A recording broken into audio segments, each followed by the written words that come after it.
Hello. Welcome to the ibis Budget Hotel in Leipzig.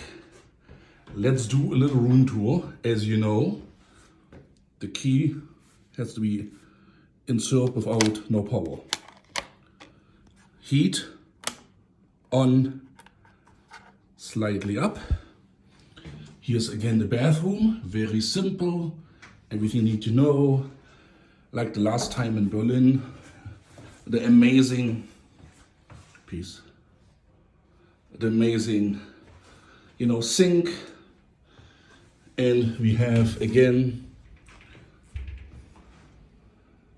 the shower, an amazing bed. I don't know, looks like the pillows are very pillowy again, but this time we have no other bed.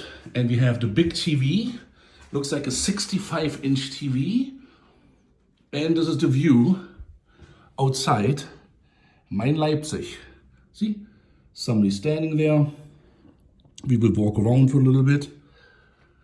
And you know what do we need more? We have five.